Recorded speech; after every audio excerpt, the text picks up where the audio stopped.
Fireworks and the Future First family attracting thousands of supporters to the Lincoln Memorial in our nation's capital today. The evening holding plenty of events, from a dinner featuring the president-elect to a massive protest that included clashes with police. The city is abuzz on the eve of the presidential inauguration, and tomorrow our nation will witness the swearing in of the 45th president of the United States. And we have a powerhouse team in place tonight for you. Local 10's Glenna Milberg and our Janine Stanwood are in place. But Janine, we begin with you tonight.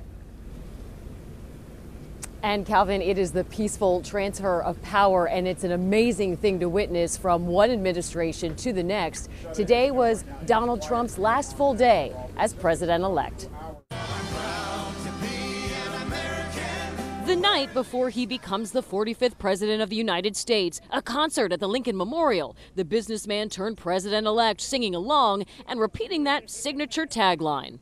And we are going to make America great again, and I'll add, greater than ever before. Then it was fireworks.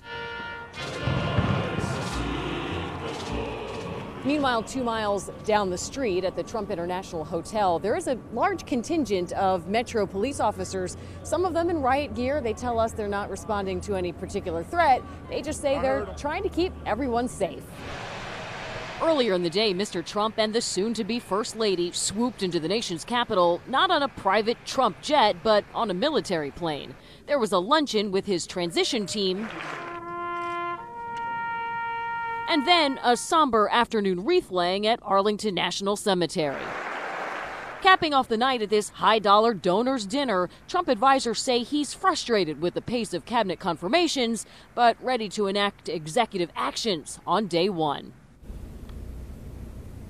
And some of those executive actions include rolling back some of President Obama's executive orders. By the way, we're actually told tonight that speech is done. It is said to be, quote, elegant and powerful. Calvin? And Janine, what about the Obamas? Are they going back to Chicago?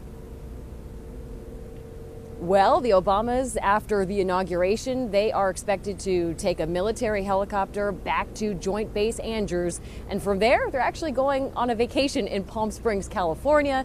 And then after that, they're actually going to come back here to Washington, D.C. They're renting a house, and they're going to be private citizens once again. Calvin? After 8 years in office, our Janine Stanwood in the nation's capital. Thanks a lot, and we have team coverage for you tonight.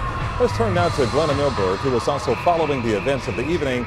She joins us now live with more. Glenna.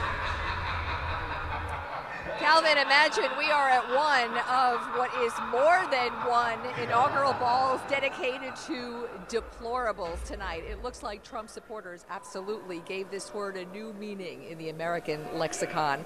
Inside, as you can imagine, so much celebration. Outside, though, so much protest.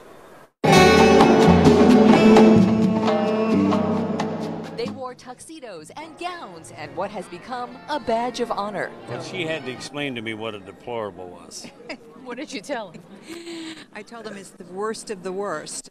The Trump supporters that embraced the tag deplorable had more than one namesake inaugural deplorable ball Thursday night.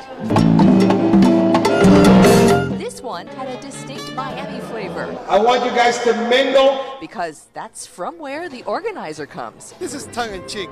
As a matter of fact, Hillary is our godmother. She's the one that created us. You could put half of Trump supporters into what I call the basket of deplorables. That campaign trail slam last September birthed headlines, then a movement. Medina's research showed the word deplorables was used by people, in a positive sense, 73 million times in the last 3 months. And it's done in fun. It's not done in an act of malice. No Trump! No. But the divisions are in place outside another deplorable this night, a protest against the president-elect, one of several launched to disrupt inaugural festivities. You don't get everything you always vote for, so you've got to learn. Everybody's got to live with what happens. We do understand there were several arrests in that protest that actually grew as the night went on. It is one of several, we understand, protests by various groups tomorrow during inaugural festivities at different points around the mall. These are groups that really do want to disrupt this inauguration. I'm Glenna Milberg, live from the inaugural deplorable ball tonight in Washington, D.C. It is going to be an interesting day. Glenna, thanks a lot. Stay with Local 10 for complete inauguration coverage. Glenna and Janine will be back with more live reports on the big day coming up tomorrow. And now to a Local 10